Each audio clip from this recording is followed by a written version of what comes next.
seeking the call. I ask leave of the House to move amendments 1 to 4 as circulated in my name together. Is leave granted? Leave granted. I thank the Minister. I give the call to the honourable member for Curtin. I move amendments 1 to 4 as circulated in my name together. These amendments are to the objects of the Nature Repair Market Bill to ensure that the market has a clear purpose. There's a review of the nature repair market built into the bill every 5 years under section 236. This review looks at the operation of the nature repair market and assesses it against the Act's objects. This means that it's vital that the objects set clearly measurable and definable policy goals, especially given the challenges in creating a market mechanism to deliver an outcome as complex as the protection and enhancement of biodiversity. Objects provisions are also important because they not only provide general guidance for the interpretation of an Act, but they can be used to resolve uncertainty and ambiguity. I'm proposing a few changes to the objects of the bill.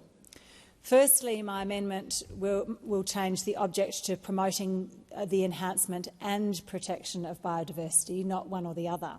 Now, this may seem like a minor change, but threatened species and communities are already in a perilous state of decline, which means we need active management to ensure rehabilitation and recovery. Setting the purpose only to protect biodiversity would set the standard too low and not account for baseline decline. Protecting and enhancing biodiversity will lead to a positive outcome for nature beyond maintaining the status quo. My second change to the objects includes a specific reference to Australia's international obligations under the Convention on Biological Diversity. Now, this provides a measurable policy outcome and specifically refers to achieving Australia's commitment under the Kunming-Montreal Global Diversity Framework, being 30% of terrestrial and marine ecosystems under protection and 30% of degraded terrestrial and marine ecosystems under restoration by 2030. Finally, I propose that the objects of the bill include contributing to Australia's domestic goal of no new extinctions. The operation of the nature repair market should be measured against this goal as well, insofar as it should not only encourage species recovery and protect critical habitat, but must also avoid exacerbating threats or contributing to species decline. These amendments will strengthen the objects clause, providing a clear benchmark against which the operation of the Act will be measured in the future. Strengthening the objects clause is particularly important when dealing with a new type of framework like the nature repair market, with many of the aspects of the market to be determined in related legislation or regulation.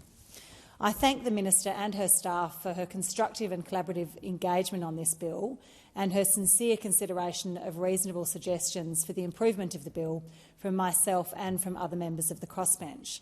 And I look forward to working with the Minister on the review of the Environmental Protection and Biodiversity Conservation Act to implement important changes that the Minister has acknowledged tonight are needed, such as the new offset standard and a clear hierarchy showing that offsets are a last resort.